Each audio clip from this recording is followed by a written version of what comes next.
Hello and welcome back to another little movie.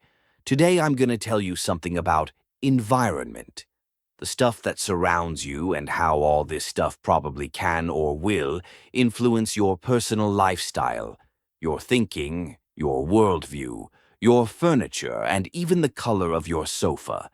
It's about all that stuff you start to gather around you while growing up. It also includes any life form, which, in most cases, are humans. And let's not forget all the things that others just place in front of one's nose, if one like it or not. This video is probably quite interesting for the thinking about oneself, let's say, where one person's conceptual continuity manifests, where it is intertwined with the inner and the outer world, or inner and outer space, if you like. The main character of this video is, again, of course, the young Frank Zappa. In my last video, I talked about Edgar Varese and his influence on Frank Zappa from the early days of his childhood and teenage years, and his lifelong obsession with this extraordinary composer, probably influenced not only by the music, but also by parts of the philosophy of Edgar Varese. This time, I will try not to stress the word unique. And question enough of their environment to do something about it.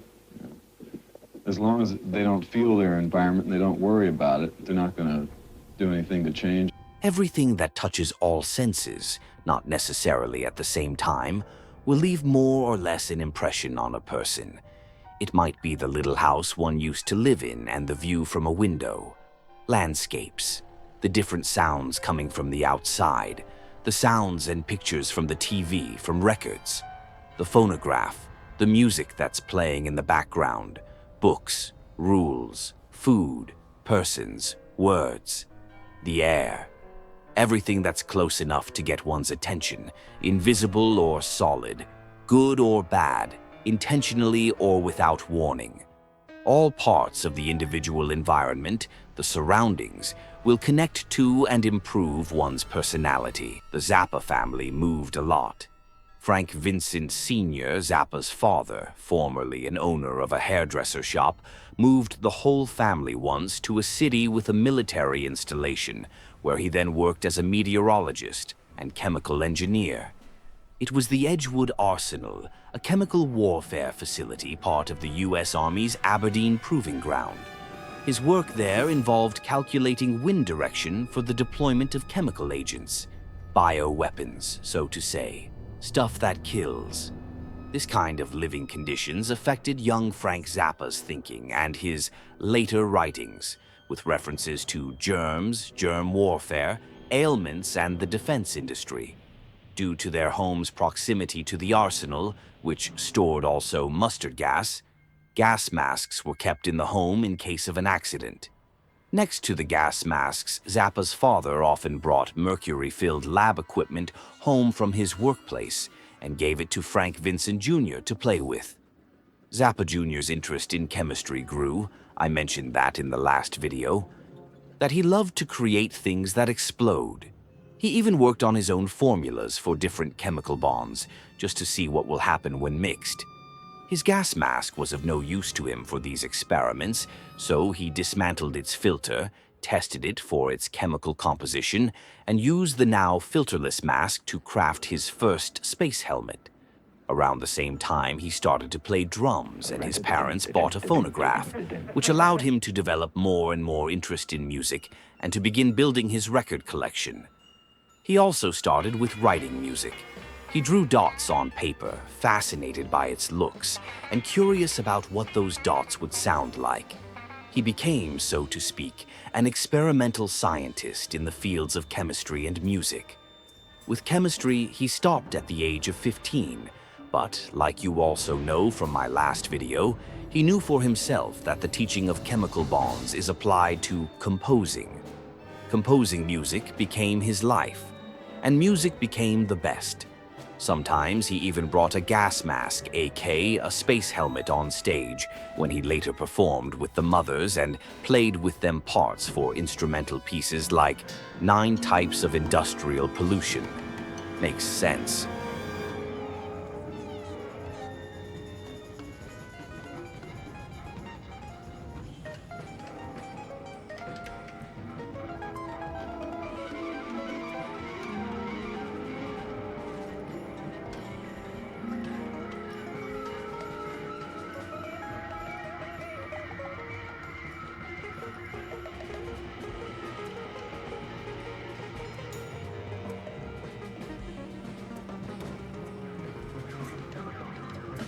Now that we know a little more about Varese, his beginnings in science and calling Paracelsus, the alchemist, a friend, of his composing of sound objects floating in space, of Frank Zappa's interest in chemistry, chemical bonds, dots on paper, and creating air sculptures with titles like But, who was Fulcanelli, Systems of Edges, Finding Higgs Boson, Transfusion, Sunrise Redeemer, and Light is All That Matters.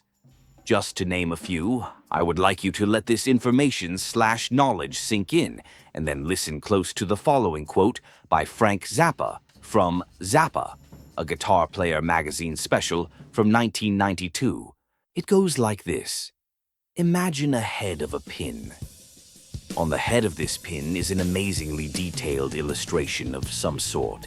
It might be a little thought or a feeling, or perhaps an obscure symbol.